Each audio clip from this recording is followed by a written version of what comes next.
Good day and welcome to Letters and Politics. I'm Mitch Jeserich. Today we are going to be in conversation about the lives of the people who are intimately connected to the landmark Supreme Court decision Roe v. Wade, including Norma Mccorvey, who was Roe in the case, her third daughter that was put up for adoption, as Mccorvey did not have that abortion that she sought, and Mildred Jefferson, an African-American woman who battled through the racism and misogyny of the middle of the 20th century to become a prominent physician and a leading voice against the right to an abortion.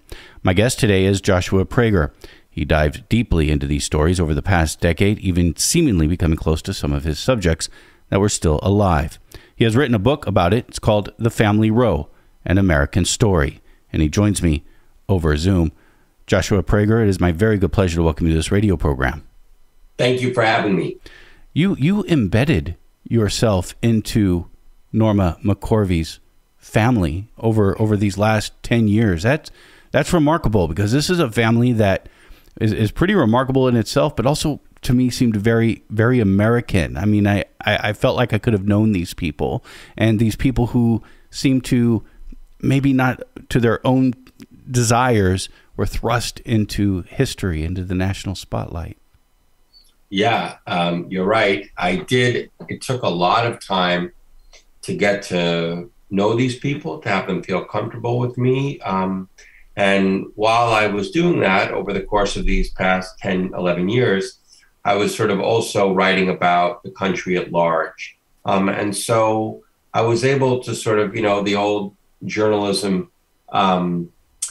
sentence about telling the macro through the micro. I was telling sort of a larger story through this smaller story of these people, Norma Mccorvey, Jane Roe, and her three daughters she had with three different men and gave up to adoption. And I would just sort of say, and I know we'll talk about it more, but what I saw in that family that spoke about America at large was that when people feel that sex and religion are somehow incompatible, that can have enormous consequences. And so Norma, Jane Roe, was the third consecutive generation in her family to have an unwanted pregnancy and to have her life redirected by that. And so I write about the family, and then I write about America at large through their experiences. Tell me about Norma Mccorvey's grandmother and mother in that cycle that you just mentioned. Yeah, so they were poor, very religious, and living on the banks of the Atchafalaya River in Louisiana. And the grandmother was a woman who the family was Catholic, and then they became Pentecostal. And when she was 17 years old, she got pregnant, and that was not okay. She was not married, and she was made to get married sort of immediately, and the baby was born 6 months later. And this is the grandmother, just to be clear. So we're talking, I mean, this must be like near the beginning of the 20th century. That's exactly right. Bertha and her daughter, she had many, many children. And one of the children she had was named Mary. And Mary was Norma's mother. And Mary got pregnant when she was 17 years old. And what happened was very, very sad. She too was not married. And her parents, even though they had seen that life can be very difficult, they were forced, as I say, to get married right away. They made Mary leave town. She went to the big city of Baton Rouge, and so that she could give birth, get sort of, grow larger in her pregnancy there without the prying eyes of their church and community seeing her. And then when she gave birth, they took that child from her and raised that child as her own.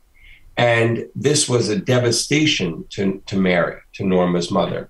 Her life was never the same. Can you imagine, you have a child, but you're not allowed to raise it as your own. You have to pretend you're the child's aunt. And she lived right across the river from them. She became an alcoholic, and she became a waitress. She slept with many of the men she was serving alcohol to in these small bars in Louisiana and then Texas. And that was the sort of home in which Norma then grew up in, where sex was something illicit and forbidden and sinful, difficult. And that then repeated itself in Norma's life because she, and at that time her family then became Jehovah's Witnesses, she was, well, first of all, she saw her mother, as I said, sleeping with many different men. It was a source of enormous problems in the home. Norma was then sort of a difficult child, was sent to school for quote unquote delinquent children. She then came out to her parents.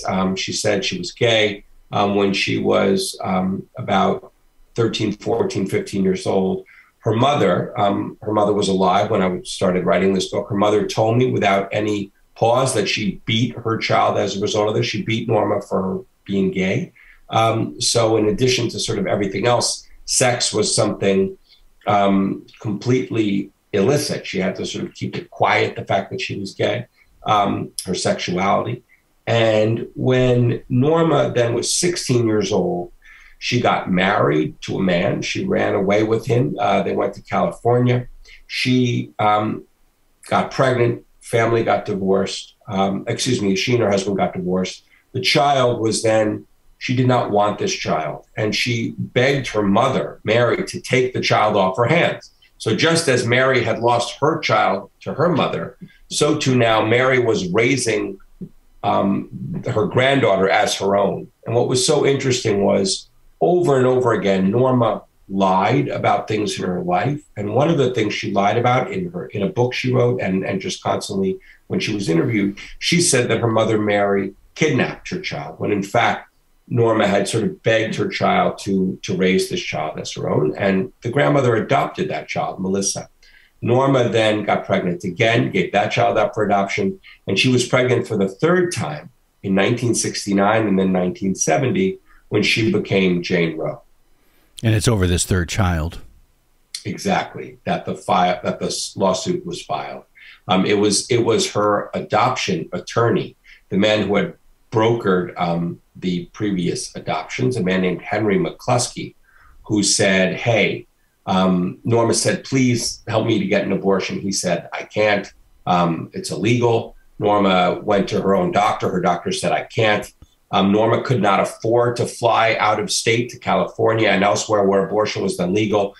She also could not afford, she found an abortion clinic. It was illegal, of course, but it was safe in Texas. She could not afford the $500 that it cost there to have an abortion. She didn't have that money. Interestingly, she lied about that too. She told people in the years that followed the rest of her life that she went to a clinic that was, she made it very dramatic, that had just been shuttered. There was dried blood all over the floor. No. In fact, it was a clinic that was operating. It was sort of healthy, but she simply couldn't afford the cost. And so this adoption attorney, Henry McCluskey, said, look, I can't help you get an abortion, but a woman I just went to law school with named Linda Coffey told me that she is hoping to file suit against the abortion statutes here in Texas. And if you like, I can connect you with her because she's looking for a plaintiff. And so that was how Norma met Linda Coffey, and Linda Coffey and her then co-counsel, Sarah Weddington, filed Roe on Norma's behalf. And important to keep in mind, again, Norma Mccorvey has her third child in 1969. The Supreme Court doesn't decide on the decision, on its Roe v. Wade decision until 1973. Of course, a pregnancy only lasts 9 months. That's right. It was actually 1970 the child was born, but you're right, she got pregnant in 69. And that simple realization that, hey, a lawsuit takes longer than a pregnancy, that light bulb went off when I read something. And I said, oh, wow, Norma had this child. Somewhere there is a child whose conception occasioned Roe v. Wade. And I said to myself, what a difficult thing to know if you are that child. And I just assumed, even though that child had been placed for adoption, that somehow that child had found out who he or she was, who they'd been born to, and that would be a very difficult thing to carry. And I wanted to find that child. And I went online and I saw that the pro-life community referred to that child, that girl, as the Roe baby. No one knew who she was, but they saw her as the sort of living incarnation against abortion. Because they would say, hey, if Roe had been the law of the land, then you would have murdered this human being instead of just some sort of abstract thought, oh, abortion enables you to end a pregnancy, they would point to a human being and say that. And that was very sort of important and powerful to them. Well, I did find this person. The way I found her was Norma had a partner of many years, a woman named Connie Gonzalez. And Norma and Connie had just broken up a few years before when I reached out to Norma in 2010. And I asked about this child, and Norma said she wouldn't speak to me about anything unless I paid her. I explained that I'm not allowed to do that as a journalist. But I thought about who might be able to help me, and we'll get to it. But eventually Norma collaborated with me intensely on the book and wanted me to write this book. But I reached out to the woman she had just left, a woman named Connie Gonzalez. And I found Connie in Texas. And Connie told me that when I went back to visit her a second time, she said, hey, this is the house I lived in with Norma. The house is about to be foreclosed on. And oh, by the way, in the garage, Norma's private papers are there. She doesn't want them and they're getting thrown out. And I said, please do not throw them out. And I have those papers. What is meant by private papers? Like journals or just documents or all of the above? Everything Norma had sort of amassed over the course of decades, her taxes, her doctor files, letters, thousands of people had written to her over the years. It was fascinating. And what ended up happening was I got those papers, put them in bags and put them in the trunk of my rental car. And I went through them that night and for many hours. And one paper, I said, wow, these are historic papers. I ended up, by the way, just as an aside, buying them later from Norma. And those papers are now available to researchers at the Schlesinger Library at Harvard. On one piece of paper out of the tens of thousands of papers, there was the birth date of her youngest child. Norma had mentioned it in an interview she gave to a Catholic newsletter. That birth date helped me find that child. And so in case she didn't know that she'd been born to Norma, I didn't reach out to her first. I reached out to the woman who raised her. And I asked her name was Ruth Thornton. I said, hi, my name is Joshua Prager. I'm a writer. And I identified myself. And I said, do you know Henry McCluskey? Henry McCluskey was the name of the adoption attorney. She said, yes, and we know about Norma too. And it turned out that Norma had an investigator go find Shelley in working with the National Enquirer, the tabloid, just before Shelley turned 19. And this was horrible for Shelley because the National Enquirer said, hey, we're going to write about you and the fact that you were born to Norma, whether you like it or not. And so this was very depressing to Shelley. She suddenly felt that she carried an enormous secret. She ended up prevailing upon the paper with the help of a lawyer not to include her name. But forevermore, she felt very overwhelmed by this, that if people knew who she was, she wouldn't be able to have a regular relationship with them. She felt she was carrying a great secret. She didn't like that she was seen as a symbol by millions of people. And when I reached out to her then, her mother connected me with her. She said, look, I'm not ready to speak to you just yet. I said, okay, I will never write about you without your permission. I then found Norma's other two children, Melissa and Jennifer. All these people had been looking for one another, had never found each other. And I wrote about them. I started interviewing them and spending time with them. I then told Shelley that I was in touch with them. She wanted to meet her sisters, and that was when she decided to participate.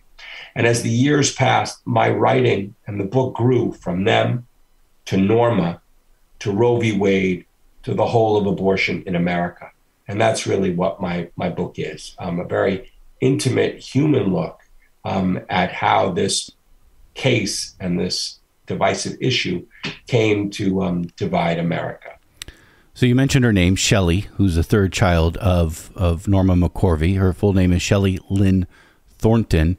You referenced it, but it's really harrowing the way you write about it in the book, how the National Enquirer approached her, I guess, is the late 1980s. As you mentioned, she was 19 at the time. Yeah. She had no idea who her mother was. No. And they were horrible to her. It's hard for me. I mean, look, it's not shocking to say that these tabloids are not exactly bubbling over with integrity, but it's pretty amazing how there just seemed to be no care given to the feelings of a human being. She was overwhelmed to learn in the moment when she was first said, "Hey, your birth mother sent us to find you," she was overwhelmed with joy. There had always been this great sadness in her that she had been let go. That was a difficult thing for her to sort of be comfortable with. And so for a moment, she was very happy. Then she realized there were two things. One, it was very complicated for her. Her mother was stridently pro-life. It was very complicated for her to feel that she had been born to Jane Roe, and that can you imagine, her conception was what led to Roe v. Wade. She had only just previously that month, she had seen on television on NBC a film starring Holly Hunter about Jane Roe. And Shelley said to me that it was just sort of, all she knew was that somehow this person was, had enabled people to sort of have sex without consequences, she said to me. It was sort of the evangelical view of Roe v. Wade. It was less about the rights of a potential child, a fetus, and more just about licentiousness. And that was difficult for her. But then also she realized that, Jane Roe aside, this person, my birth mother, wants this to happen, not to sort of connect with me, but so that we can now go on the road together, that the National Enquirer will put us out there and the public will be paid to go tell our story. That was very upsetting to her. That was Norma McCorvey's that was her motivation. Yeah. Absolutely. And so it was a very difficult thing for Shelley. This is Letters and Politics, and we are in conversation with Joshua Prager. We're talking about his book, which the New York Times has labeled as one of the top 100 books of the year, called The Family Roe, An American Story. Did Shelley Lynn Thornton ever form a relationship, ever meet her mom, Norma McCorvey?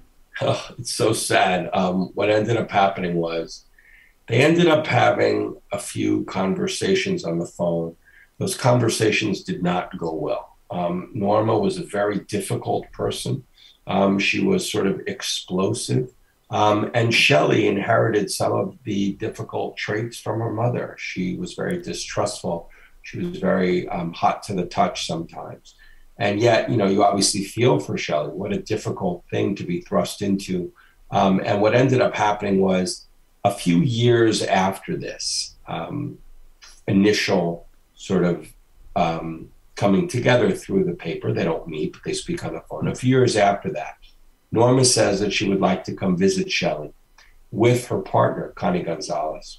And Shelley says to her, "Well, I don't know if that's a good idea. It might be difficult for me to tell my children that her grandmother, has a girlfriend." At which point Norma explodes in anger and says to her, "You need to thank me." And she says, "Why?" She says, "For not aborting you."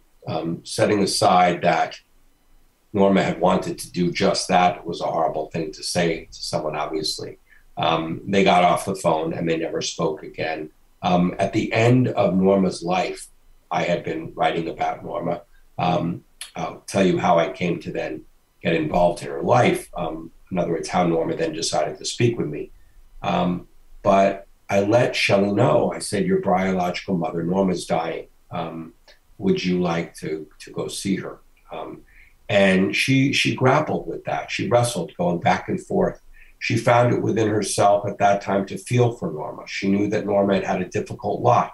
As much as Shelley had pushed Roe away from herself, Norma had sort of embraced it, had made a life out of this, a career out of this in a sense. Her plaintiffship became her everything.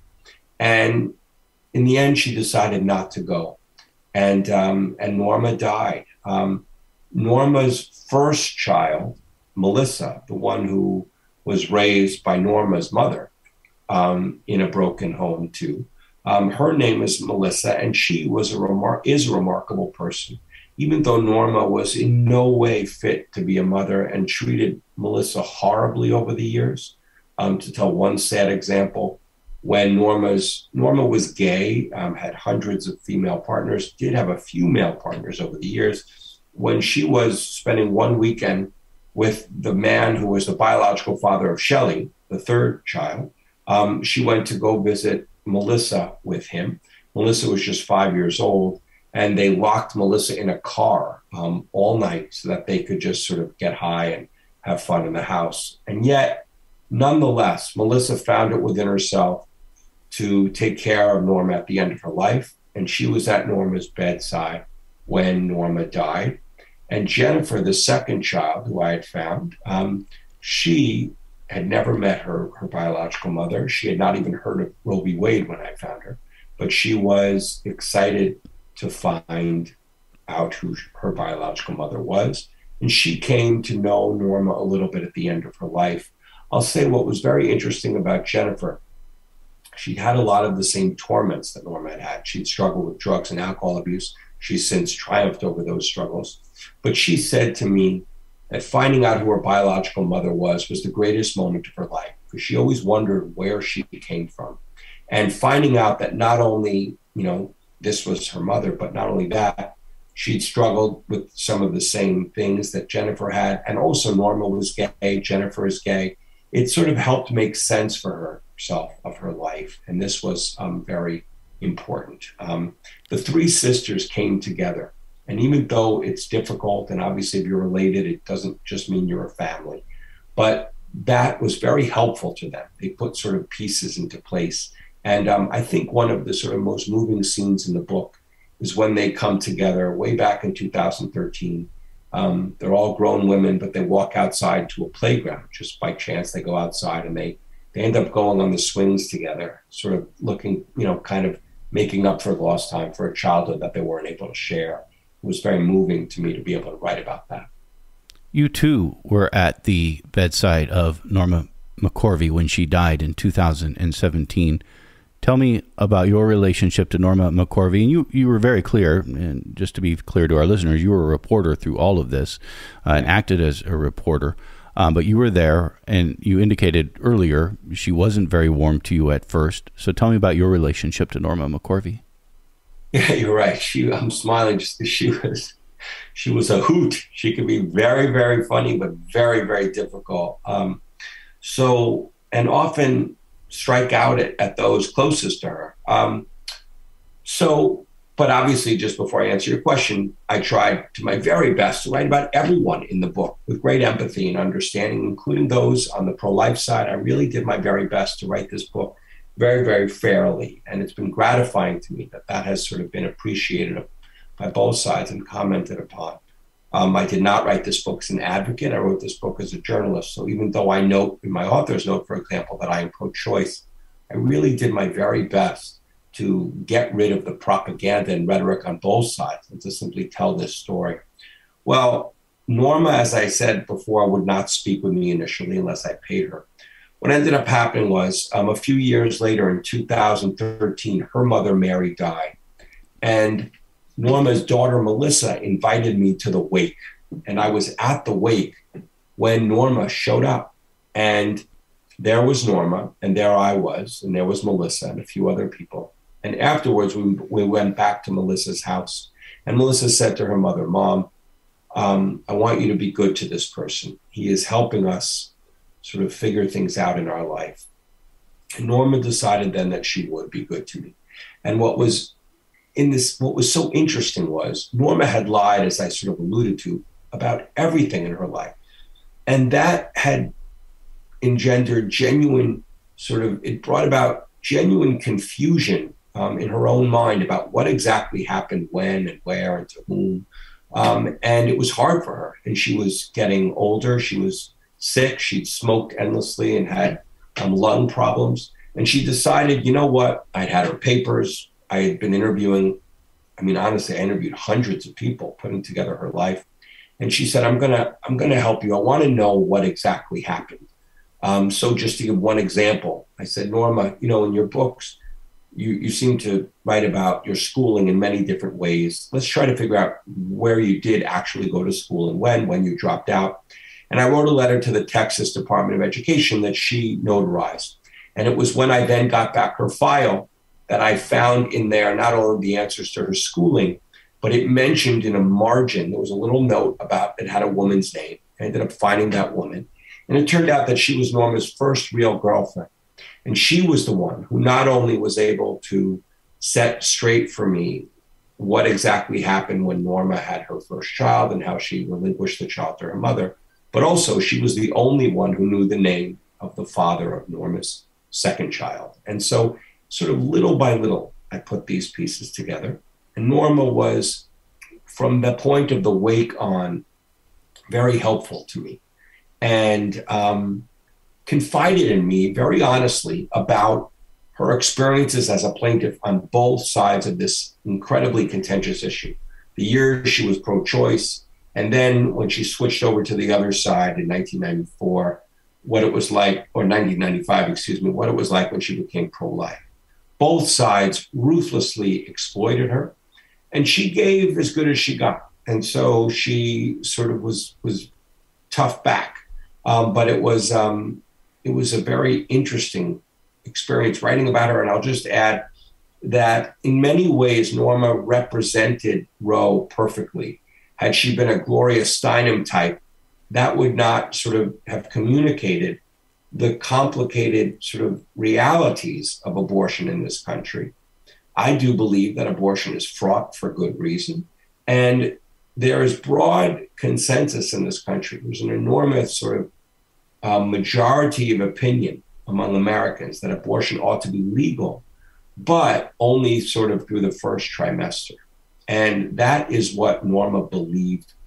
And she confided that belief privately. Publicly, she said all sorts of things on this side of the other. But early on, days after Roe in 1973, she said that in her first interview she ever gave to the Baptist Press. And she said it again, over and again to me at the end of her life when she was in the hospital. And so in that way, she was sort of a perfect mirror for America at large. So more consistent than how she's usually portrayed, again, as being the woman who was Roe, and then in 1995, after becoming born-again Christian, joining the pro-life movement. Exactly. Much more consistent. Talk to me more about her relationship with both sides. Yeah. So unfortunately, you're a person like me, you're pro-choice, and you want to read about sort of how your side acted. Well, her initial lawyers, Sarah Weddington and Linda Coffey, did not treat her well, particularly Sarah Weddington. She just treated her, to be perfectly honest, horribly and unethically. So, for example, even just as sort of a lawyer, she mistreated her. Norma was valuable to her lawyers as a pregnant woman because they needed a plaintiff. But they did not even alert her to the possibilities, however remote at that point, to having an abortion. So Norma was late in her pregnancy. She was in her 18th, 19th week when she met them. But there were still options for her if they acted quickly for her to have an abortion. I go through them in the book. For example, Sarah Weddington was involved in an abortion referral network. She didn't mention this to Norma at the time, but she worked in Texas, and every Friday, she and her network flew a flight of women to California, where abortion was legal through the 20th week, on American Airlines to help them have an abortion. They didn't mention this. They didn't tell her. They didn't even give it to her as an option. No, nor did they even mention to her that she herself, Sarah Weddington, had an abortion in Mexico, and that clinic was still operating. Another woman in that abortion referral network, Victoria Foe, I spoke to, also went to that network, that clinic in Mexico. They didn't tell her any of this. And what's really fascinating is it was clear that this made, well, first I'll say it made Norma furious when she found out about this in 1992, after Sarah Weddington wrote a book and mentioned her own abortion. Norma went over to the other side just a few years later. And had she not been marginalized by the pro-choice, she never would have gone over. Now, it's true that her Christianity was a genuine comfort to her, but there's no way in hell she would have done this. And I can talk more about that if you like. But anyway, they didn't treat her well, is putting it simply. They never treated her well, even after, because she sort of like separated herself for a little while after the case, but then I guess in the 80s, tried to come back to be a part of the movement. But that's right. She tried desperately to come back in the 80s. You're right. It's nice to speak with an interviewer who carefully read the book. Yes, she absolutely did. And she was marginalized. She didn't use the language that they use. She didn't sort of speak in an educated manner. But who the hell cares? Here was a woman who had genuine feeling for the subject. Initially, she just wanted an abortion, didn't care about representing the movement. But then she does want to help represent the movement, and they don't allow her. And then what happens is, finally, in 1989, she's at a rally in Washington, D.C. for women, and Gloria Allred, who obviously likes the spotlight, sort of whisked Norma away to Hollywood and puts her in front of the cameras. And she's the one who sort of leads Norma to go look for her third child. But Gloria Allred, of course, also had her agenda. And she was very good. Norma was very good for Gloria's career. And it was very frustrating for Norma. She didn't feel that she was being sort of appreciated and being spoken to with respect. And she wasn't. And what ends up happening is she's working at an abortion clinic in 1994 in Texas when a man named Flip Benham, who was an evangelical, who was the head of Operation Rescue at that time, this militant, extreme right flank of the pro-life party, he sets up shop right next door to the abortion clinic. And that's a common tactic of the pro-life. They set up these things called crisis pregnancy centers. They're sort of misleading in their advertisements. People wonder, they offer pregnancy tests. They do ultrasounds. The woman who walks in there is not quite sure what this thing is. And then they sort of course, start to proselytize. And this man, Flip, started to sort of reach out to Norma. They would share cigarettes in the parking lot, or Norma would smoke next to Flip, and they would talk, and he'd tell her, I used to be a sinner like you, and come over to this side. And he eventually wins her over and baptizes her in a Texas swimming pool. Like, what could be more American than that? And the cameras are rolling, and it's on ABC TV and all that. And eventually they sort of trot her out and use her for their cause. Now, it's very upsetting because, just as I said, Norma did have an opinion. She thought that abortion ought to be legal through the first trimester. Well, just as she was sort of made to say things that she didn't agree with on the pro-choice side, speaking about how abortion ought to be legal through until viability, so too on that side, she starts speaking about abortion as murder from the moment of conception, etc. And it's quite ugly how these religious people used her. She eventually leaves evangelicalism, becomes Catholic, but it's no better for her there. A man named Father Pavone, who later becomes one of Trump's sort of big pro-life people, he uses her mercilessly and did not even help her financially when he could have, when she needed help at the end of her life. Norma, in the end, sort of feels alienated from both sides and dies pretty much alone, although her daughter, her eldest child, is at her side. And being a lesbian was also an issue with the right to life side?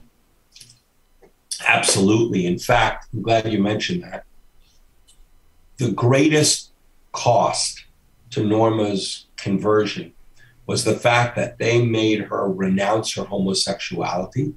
And not only that, the only person, I would say, in her whole life who really genuinely only cared about Norma Mccorvey and not Jane Roe was her partner, Connie Gonzalez. This was a good woman who loved Norma, even though Norma did not treat her well. And that is a gross understatement. Connie was at her side for decades, and they made them sort of separate. They slept in different rooms, and this was of enormous, this took a great toll on Norma. And I remember interviewing her at a restaurant towards the end of her life, and she said, why did I do that? Why did I let religion sort of dictate my life? She left Connie when Connie was sick and dying. That's right. Norma was a person who needed others to take care of her. She could not help take care of anyone. And Connie had a stroke, and soon thereafter, Norma left her. And it's a very sad thing. Norma did not treat Connie well. Yeah. How would you describe Norma towards the end of her life? And her, you mentioned she felt alienated from both sides. I mean, it really sounded like she was used. She was. I'll just add, when she sort of, after she left Connie, she sort of bounced around, lived in different towns. And one town she lived in was a town called Smithville, Texas. And there was a couple there, a gay couple, who sort of, by just living happily with each other reminded Norma of the life she might have had. Norma was actually unabashed about her lesbianism when that was a difficult thing to do in 1960s Texas. She was brave, she was brazen, and yet she hadn't then not lived that life that she ought to have lived. Sex, again, it goes back to sex and religion. You know, when you're being told that, I mean, everything about you is sort of sinful, not only that you're gay, but that you are Jane Roe, and look at this great evil you brought into the world. It's a very complicated, difficult thing. But she meets this couple in Smithville, Texas, and they live really an authentic life. They're genuine, honest, good people. And this reminded Norma that she'd not only run away from Connie, but that she'd run away from her homosexuality. This was a very difficult thing for her. And she lamented that, that she had done that until her dying day. The very people, though, who had sort of made her feel this way were nonetheless the ones proselytizing at her funeral and at her memorial and, you know, using her in death as they had in life. Norma McCorvey's personal story, I'm going to venture to say, is still not that well known. Do you think she's still being ostracized today? Well, I'd like to think that my book is changing that. You know, people did not know anything about her. She's a very important woman, and it's remarkable how, I mean, am I allowed to curse on this station? How much? No. I wish. You know, it's radio, and the whole moral fabric of society would just be shook if we did it on the radio. Well, I was just going to say how much BS there is that attached to her life. There was an FX documentary. Now, look, Norma lied endlessly, so you had to be responsible. You can't ask someone who lies endlessly. You can't lead them to say what you want them to say. And for example, she was asked if her going to the other side was all an act. Norma said yes. And then this headline went out a few years ago. Oh, Norma was paid to convert. It's nonsense. Norma was not paid to convert. She knew, yes, of course, she knew that when she went to the other side, she'd be paid to give speeches there, just like she was on the pro-choice side. But that did not happen. What I'm happy about with my book is it's presenting her in sort of, you know, 3 dimensions, just as it does, as my book presents abortion and Roe in 3 dimensions. It doesn't do anyone a service to write about this in just sort of black and white terms. Abortion is complicated. You can feel very strongly about the fact that it ought to be legal and yet recognize that having an abortion is not the same as having a polyp removed, because it simply isn't. And my book sort of addresses that. It uses other characters. It surrounds Norma with other people. You mentioned earlier Mildred Jefferson. Well, there are 3 people I surround her with to tell this much larger story. There's Curtis Boyd, Mildred Jefferson. These are 2 doctors who grew up in Texas and go to the opposite ends of the spectrum, one pro-choice, one pro-life, hugely influential people in the 2 camps, and I write about how they came to be that. Dr. Boyd is now the largest provider of third trimester abortion in America, and Mildred was really the architect of the pro-life movement, the head of the National Right to Life Committee before she died. And then the 3rd person is Linda Coffey, who was, as I say, one of Norma's lawyers and a very important person. She's forgotten because her co-counsel, Sarah Weddington, gets all the press. But Linda was the real brains behind Roe. And what's so fascinating to me about Linda was she was a religious Baptist when she was filing Roe. And at the time, there was room for someone like that because the Southern Baptist Convention was pro-choice. How mind-blowing is that? I didn't know that. Until 1980, they were pro-choice, and they switched over, and the rest is history. So these 3 people sort of enabled me to tell the much larger story, as we said before, about abortion in America. Well, I do want to talk more about Mildred Jefferson because I found her wildly fascinating in the story that you tell. And speaking about who was once pro-choice and then became against abortion, another figure would be Ronald Reagan, who was pro-choice when he was governor of California. It was Mildred Jefferson who brought him to the other side. Tell me about Mildred Jefferson. Yeah, Mildred Jefferson is a beautiful, brilliant Black woman growing up in Texas. Her father is a Methodist minister. She becomes the first Black woman to graduate from Harvard Medical School in 1951. Nothing gets in her way, and she is going to become a surgeon. Well, what ends up happening, and I was able to find this out because there was a FBI file about her, because Richard Nixon had tapped her to be on a medical board in 1973, just before Watergate is out. And what you see there is that the reason she ends up leaving medicine for a life of advocacy is because, as you said, misogyny and racism torpedoed her career.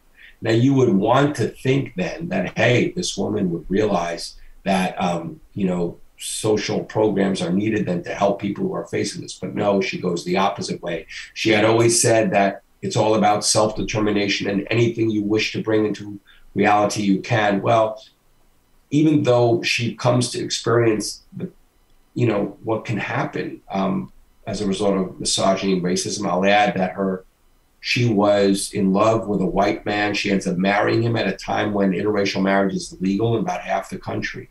She is so upset about the unjustness of the world, the injustice she faces, that she tells her husband she will not bring a child into this world. She won't have a child. Now, she tells everyone else when she then becomes a leading pro-life advocate that the reason she didn't have a child was that she was not able to. But no, the same woman who tells everyone else that every single conception has to lead to a birth, that you cannot have an abortion, nonetheless made choices, that enabled her to lead the life that she wanted to. She is very upset in 1970 when the medical community, the American Medical Association, tells doctors that, hey, if abortion is legal in your state, you have to defer to those state laws. She gets very angry about this. And what's so fascinating is the very same parts of her biography that torpedo her medical career are enormous assets in the pro-life community, because they are all white Catholic men for the most part at that point in time. And she is a Black Methodist woman who is also brilliant, powerful speaker, beautiful. All of these things help get her out in front of the cameras. And she ends up becoming their most sort of potent spokesperson, very quickly rising to the top of the profession. Just before Roe, she goes on a radio program called The Advocates. Ronald Reagan is the governor of California, hears her speaking on that radio program. 5 years before, 1967, he had signed into law the Therapeutic Abortion Act, which made abortion legal through 20 weeks of pregnancy. It was the most liberal sort of law in the country at the time. And he now regrets that. He says, he writes her a private letter that I found that says, hey, you have made it abundantly clear that abortion is the taking of a human life. That's what he writes. And he then writes her again. He says, I'm switching over to that side. Now, maybe you'll say, hey, becoming pro-life was politically expedient. We were just beginning to see, pre-Roe, that the Republicans realized that there was political benefit to coming out against abortion. Nixon has an advisor, Pat Buchanan, who writes a memo to him saying, hey, there are votes to be won among Catholic Democrats. We can get these people over if you come against abortion. So he does. He had previously said, Nixon had, that we should subsidize abortion at military hospitals. He now about faces. It's starting to bear political fruit. So you could say, hey, Reagan was just sort of politically savvy. This was politically expedient, etc. But I actually don't buy it, because you see the genuineness in these private letters that he writes to Mildred. I think she genuinely changed his mind on the subject. And so Mildred was a very, very powerful person. She, more than anyone, politicizes abortion. Her life is fascinating. And yet in the end, it's very sad. She dies alone in a sea of her papers in an apartment in Cambridge, Massachusetts. And all of the people I write about on both sides of the issue, whose lives were entirely defined by Roe and abortion, they all had very difficult lives.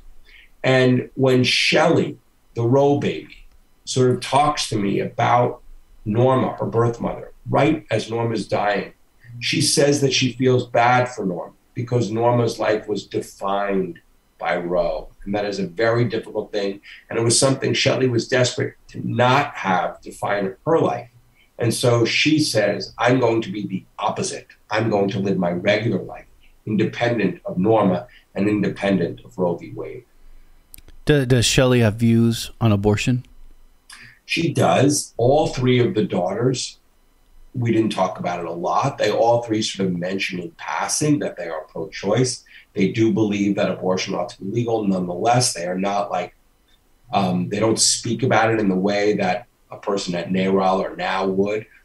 They do believe, like their biological mother did, that abortion should only be legal through the first trimester of pregnancy. They do not think, to use their words, that it should be a form of birth control. But yes, they all did believe in a right to choose. Are reporters still, or people in general, still trying to find Shelley Lynn Thornton?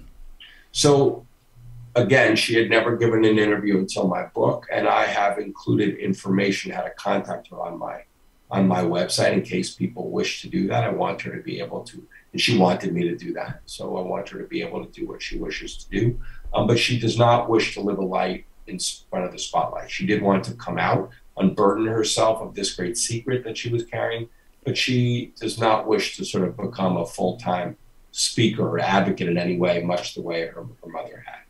And finally, I would just have to say, the subtitle of your book, An American Story, and the book's called The Family Roe, An American Story, just seemed right to me. I mean, as I'm diving into the story that you tell here, I felt like I could have known this family.